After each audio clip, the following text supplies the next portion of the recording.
अरे दोस्तों, अस्सलाम वालेकुम। आप देख रहे हैं इरफानी वर्ल्ड यूट्यूब चैनल और मैं हूं मोहम्मद इरफान झारखंड। दोस्तों, कुरान मुकद्दस के 26 आयतों के ऊपर एक पंडित ने खोल डाला है सबकी आंखों को।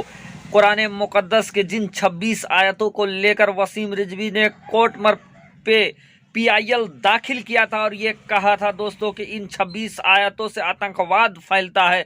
दोस्तों, उन्हीं 26 आयतों के ऊपर एक पंडित ने सनसनीखेज बयान दिया है और बाजाब्ता उन 26 आयतों के अंदर क्या है, इन तमाम चीजों को उन पंडित ने अपनी जुबानी बताया है। तो दोस्तों, जिस 26 आयतों को निशाना बनाकर इस्लाम के दुश्मन, कुरान के दुश्मन दुनिया को बरगलाने की कोशिश करते हैं, दुनिया को भड़काने की कोशिश करते हैं, उन्हीं 26 आयतों की हकीकत को रखा है एक पंडित ने। तो दोस्तों, देखें अल्लाह की किताब कुरान मुकद्दस की कहानी पंडित की जुबानी। तो उससे पहले कि पूरा लाइव वीडियो आप तक पहुंचाए, आपसे अदबन गुजारिश करना चाहेंगे दोस्तों, अगर ये वीडियो आपको अच्छा लगे तो इस वीडियो को ज़्यादा से ज़्यादा आगे शेयर करें। इतना शेयर करें कि इस्लाम और कुरान के दुश्मनों को भी पता चल सके कि आखिर कुरान मुकद्दस की शान क्या है, उसकी हकीकत क्या है। तो दोस्तों, ज़्यादा से ज़्यादा इसको शेयर करें। साथ ही साथ आपसे रिक्वेस्ट है कि मेरे चैनल इरफानी वर्ल्ड को आप सब्सक्राइब कर ले, साथ ही साथ इस बेल के बटन को ऑन कर दें और ऑल नोटिफिकेशन के ऑप्शन को दबा लें ताकि आने वाला हर वीडियो आप तक पहुंच सके। चलिए दोस्तों, देखते हैं कुरान की कहानी। दंगे क्यों होते? बल्लाज मधोक, जो बुजुर्ग लोग हैं उनको जानते होंगे, बल्लाज मधोक को, उन्होंने एक लेख लिखा था और कुरान मजीद की कुछ आयतें दी थी। तो वो आयतें देखने के लिए कि क्या वास्तव में सही है कि नहीं, मैं इलाहाबाद में एक दुकान में गया और मौलाना फतेह मोहम्मद खान साहिब जालंधरी और मौलाना अब्दुल पारिक साहब की हिंदी का अनुवाद ले आया और उसमें हमने देखा तो वो कुरान मजीद की वो आयत वैसे ही मौजूद थी।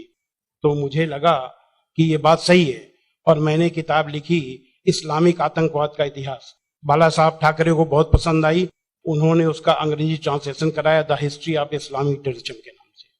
बाद में एक सज्जन ने, अब मैं वहां आ रहा हूं कि मेरा सोच कैसे बदला।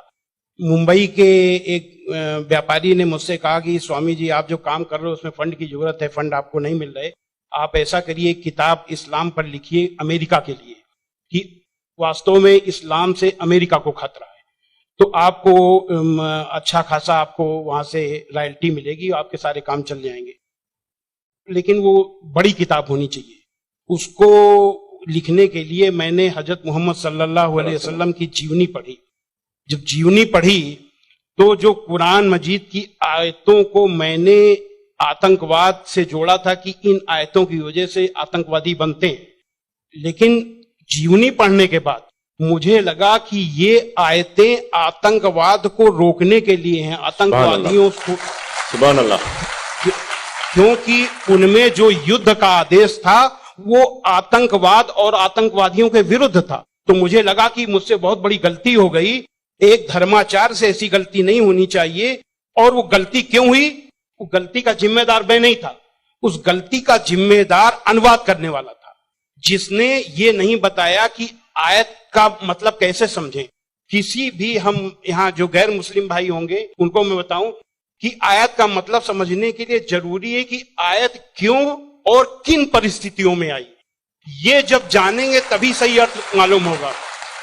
तो ये जानने के बाद मैंने एक दूसरी किताब लिखी, इस्लाम आतंक या आदर्श, यानी इस्लाम में आतंक नहीं, आदर्श ही आदर्श है। और इसका हम दूसरा उदाहरण और हम दे रहे हैं क्योंकि हमने एक दूसरी किताब भी लिखी है। एक बार मैं जा रहा था, अभी थोड़े दिन की बात है, तो एक सज्जन से मेरी बातचीत होने लगी। मैंने कहा इस्लाम में आतंकवाद है ही नहीं। तो उन्होंने क्या किया, अपने मोबाइल में दिखाया एक इंटरनेट से कि आज से 100 साल पहले ब्रिटिश पार्लियामेंट में एक भूतपूर्व जो प्रधानमंत्री विलियम ग्लैडस्टोन थे, उन्होंने कुरान मजीद को लहराते हुए उसके बारे में कुछ नेगेटिव चीजें कही थी। तो मुझे बिल्कुल अपनी बात याद आ गई कि जैसे मैंने गलत समझा वैसे विलियम ग्लैडस्टोन ने भी गलत समझा। वो नहीं, अनुवाद करने वाले थे, क्योंकि उन्होंने सही अनुवाद उसको सही ढंग से एक्सप्लेन क्यों नहीं किया। तो मुझे लगा कि अब इस पर भी एक किताब लिखने की जरूरत है।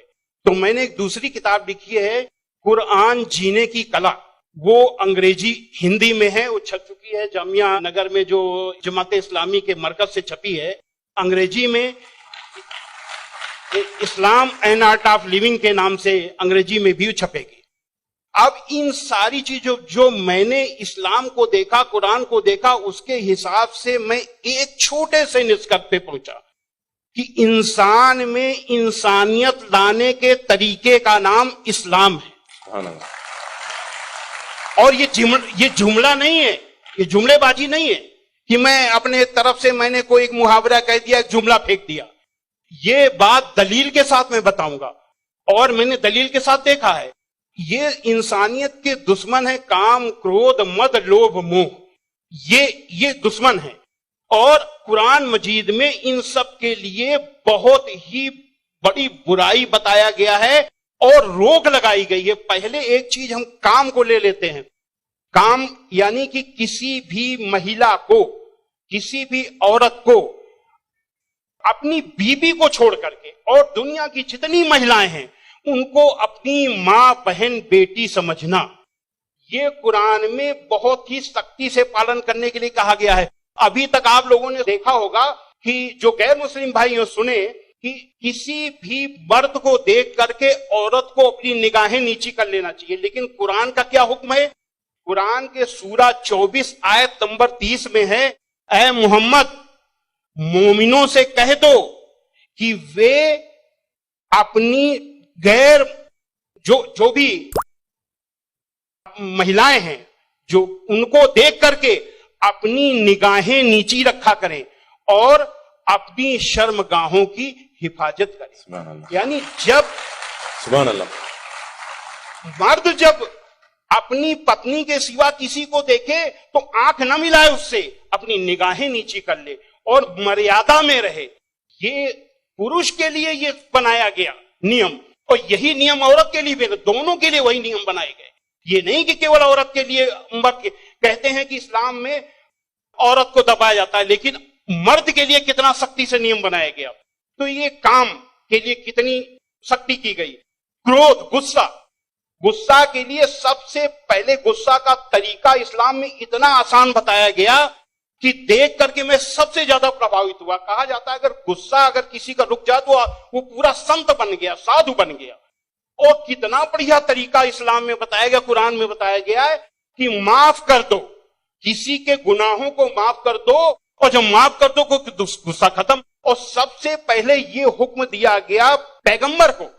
सूरा 7 आयत नंबर 199 में हुक्म आया कि ऐ मोहम्मद माफी का तरीका अपनाओ और भलाई का हुक्म देते रहो और अज्ञानियों से किनारा कर लो। सबसे पहला माफी का हुक्म अगर आया तो अपने पैगंबर के लिए आया। और ऐसे लोगों को क्या कहा गया?